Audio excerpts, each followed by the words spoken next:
pesawat tempur ini tidak bisa terbang. Maksud saya bukan terbangnya jelek. Maksud saya kalau Anda matikan komputernya sekarang juga saat sedang di udara, pesawat ini akan hancur berkeping-keping dalam waktu kurang dari 1 detik. Pesawat ini akan langsung terlempar tak terkendali, jungkir balik, dan tidak ada satupun pilot di dunia ini yang refleksnya cukup cepat untuk menyelamatkannya. Satu pun tidak. Dan ini yang bikin nggak masuk akal. Itu bukan cacat. Itu memang desainnya. Para insinyur sengaja bikin pesawat ini rusak sejak awal. Mereka dengan sengaja membuat salah satu pesawat termahal dalam sejarah ini secara fisik tidak mampu terbang sendiri. Kenapa ada orang yang mau begitu? Kenapa Anda bikin mesin yang mengangkut manusia dengan kecepatan 2 kali kecepatan suara, terus sengaja dibikin supaya mau bunuh pilotnya? Karena ketidakstabilan adalah senjata paling ampuh yang bisa dimiliki pesawat tempur. Dan begitu Anda paham alasannya, cara Anda lihat pesawat tempur nggak akan sama lagi. Saya tunjukkan. Mulai dari yang normal dulu. Pesawat penumpang biasa yang Anda naiki buat liburan. Pesawat itu dibangun untuk stabil, dan stabil itu punya arti yang sangat spesifik dalam dunia teknik. Kalau ada yang mengganggunya, pesawat itu mau kembali ke posisi semula. Kena hembusan angin, hidung pesawat penumpang terangkat sedikit. Tapi pesawatnya secara alami mendorong dirinya sendiri kembali turun. Dia koreksi sendiri. Kalau pilotnya lepas kendali sepenuhnya, pesawat itu pada dasarnya tetap terbang lurus dan rata dengan sendirinya. Dia dirancang untuk menolak perubahan. Itu persis yang Anda mau kalau sedang mengangkut 300 orang ke Miami. Nyaman. Bisa diprediksi. Pemaaf. Tapi sekarang coba pikirin, apa artinya itu dalam pertempuran udara? Kalau pesawat Anda secara alami menolak perubahan arah, berarti setiap kali Anda mau belok, Anda harus melawan pesawat Anda sendiri. Anda tarik stick, dan aerodinamika pesawat itu sendiri mendorong balik melawan Anda. Berusaha kembali ke posisi terbang rata.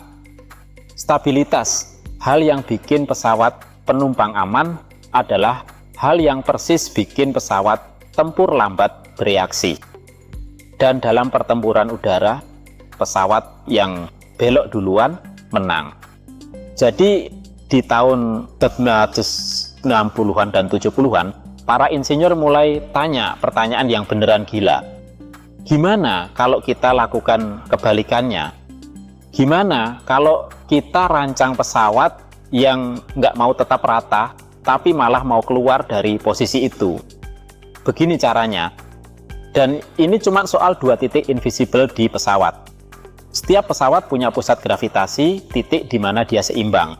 Dan punya pusat angkat, titik di mana gaya angkat sayap secara efektif terpusat.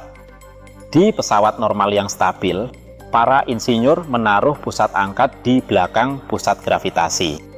Bayangin, seperti anak panah atau dart. Semua beratnya di depan, siripnya di belakang. Lempar, dan dia secara alami meluruskan dirinya sendiri. Dia terbang hidung duluan karena memang seimbangnya begitu. Nah, di pesawat tempur seperti F-16, para insinyur melakukan sesuatu yang kedengarannya seperti sabotase. Mereka geser titik keseimbangan itu ke arah yang salah. Mereka dengan sengaja menaruh pusat gravitasi di belakang pusat angkat.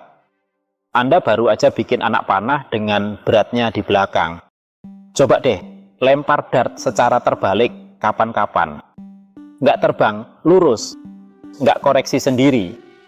Langsung mulai jungkir balik. Karena ujung yang berat mau tukar tempat sama ujung yang ringan. Itulah pesawatnya. Itulah F-16. Para insinyur menyebutnya Relaxed Static Stability. Nama yang bagus, tenang, membosankan untuk pesawat yang terus-menerus aktif berusaha membalikkan dirinya keluar dari langit. Di F-16, ketidakstabilan itu nggak halus. Keseimbangan pesawat itu melenceng sedemikian parahnya. Sampai tanpa bantuan, dia akan pitch tak terkendali dalam waktu sekitar setengah detik. Itu lebih cepat dari waktu yang Anda butuhkan untuk kedip 2 kali. Jadi, gimana dia bisa terbang sama sekali? Jawabannya adalah manusia nggak beneran yang menerbangkannya. Antara tangan pilot dan permukaan kontrol pesawat nggak ada kabel, nggak ada batang, nggak ada koneksi mekanis langsung sama sekali. Sticknya terhubung ke komputer, dan komputer itulah yang menerbangkan pesawat. Namanya fly-by-wire.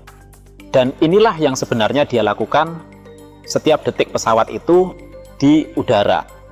Komputer penerbangan membaca sikap pesawat, mendeteksi ketidakstabilan, dan mengirim koreksi-koreksi kecil ke permukaan kontrol puluhan kali per detik. Setiap detik, terus-menerus, nggak pernah berhenti. Dia terus-menerus menangkap pesawat yang terus-menerus jatuh. Bayangin menyeimbangkan gagang sapu tegak di telapak tangan Anda. Sapunya selalu mau jatuh, dia nggak stabil secara alami. Tapi kalau tangan Anda membuat koreksi kecil cukup cepat, Anda bisa menahan dia di sana tanpa batas. Itulah komputer penerbangan. Pesawat jet adalah gagang sapunya, terus-menerus berusaha terjatuh, dan komputernya adalah tangan yang membuat 40 koreksi per detik selamanya. Dan ketika pilot menarik stick, dia nggak langsung memerintah permukaan kontrol. Dia membuat permintaan. Komputer mengambil permintaan itu, mengeceknya dengan batas struktural pesawat, lalu memutuskan bagaimana menggerakkan permukaannya untuk mencapainya tanpa merobek sayapnya, yang membawa kita ke hasilnya. Kenapa repot-repot begini semua? Karena sekarang ketidakstabilan itu, hal yang seharusnya membunuh Anda, menjadi keunggulan paling mematikan di langit. Ingat, pesawat yang stabil melawan Anda saat Anda coba belok. Tapi pesawat jet ini sudah mau keluar dari posisi terbang rata. Dia terus-menerus melawannya. Jadi begitu pilot minta dia belok, pesawat nggak harus dipaksa. Dia sudah berusaha pergi. Komputer cuma membiarkannya, melepas talinya. Hasilnya adalah pesawat yang mengubah arah hampir seketika saat diminta.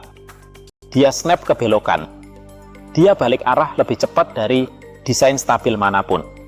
Semua energi berbahaya itu, semua keinginan untuk jungkir balik diarahkan persis kemana pilot menginginkannya dan nggak kemana-mana lagi.